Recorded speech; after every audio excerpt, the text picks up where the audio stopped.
flywheel taper sits on. So this is an important surface, because if this surface is not correct, the flywheel will just constantly slip. Even if you tighten it, it will come loose, and when it comes loose it will eat the key up. So what we are doing now is we are busy rough cleaning this, just to get the high spots that we can visibly see with our eye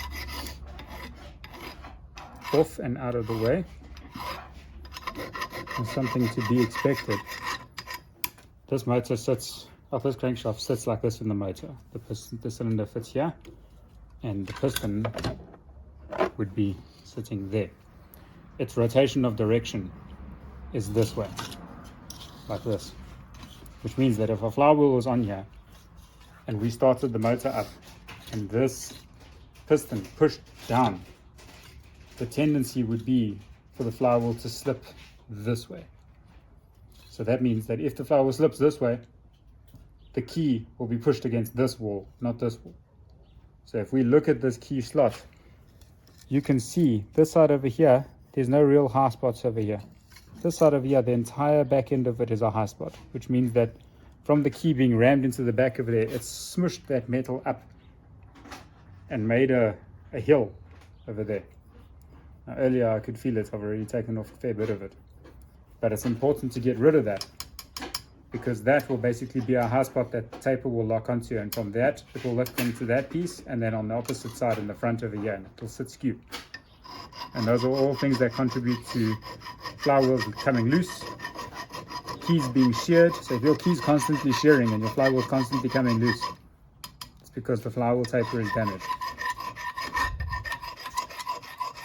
But what I keep going back to is that we can't make this perfect, not with our tools and not with our eyes.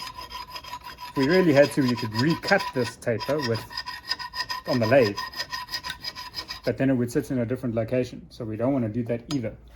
So what we're going to do is we're going to take our crank, put it in the vise so that it's nice and solid over here. So if we look on the inside of our flywheel, we can also see some damage in the center over there. You can definitely see how it's got a mark on the side there from the key. Now we can add a little bit more. You can see as it's been running where it's lapping to and which parts it's taking away more of and which parts it's taking away less of. More old school guys out there will remember back in the day you would have to lap your valves often, and lapping your valves just before, if you're looking for a touch of performance, you relap your valves and all of a sudden your motor runs better. It's the same principle. You want this taper to lock, lap it, and all of a sudden you won't have any crankshaft issues. Now what I'm doing here is I'm also pushing downwards pressure while I'm spinning it to make sure that it's seating nicely where it's supposed to.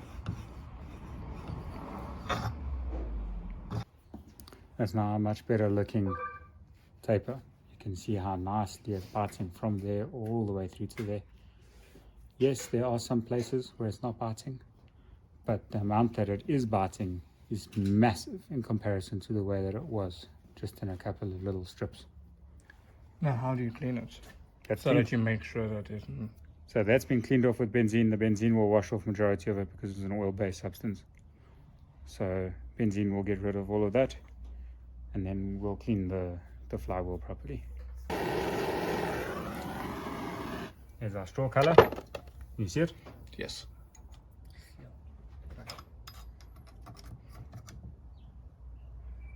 Now it will immediately heat soak into the crank, and there it's locked in place. Like a light bronze. That's called straw. Straw. So when you're dealing with heat treating and looking at temperatures on metal and all that sort of stuff, we term that color straw. So it's like just a little bit of a goldy color. Any further than this, it starts getting blues and purples in it. When you get blues and purples, you've gone too far, because then your temperature has reached a higher temperature than what its heat treating temperature would be. When you get to blues and purples, it's unrecoverable. Your heat treating goes out of the bearing. So like this, it still holds its tempering in it, and it's cooled all of that heat straight out of it. So it brought its temperature right down, simply because this is such a small metal piece and this is such a big metal piece. It pulls the second law of thermodynamics, pulls the temperature in and equates the two. So you've got high and low, but because you've got a small volume and a big volume over here, the big volume will just suck that heat straight out of it.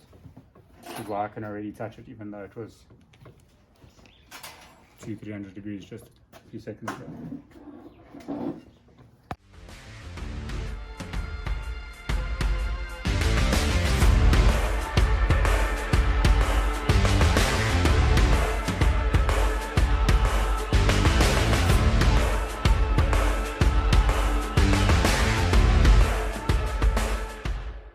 Hi everyone, this is our new merch. Come to the shop to come get it yourself and click the bell notification to see more. Click like and subscribe. Thanks guys.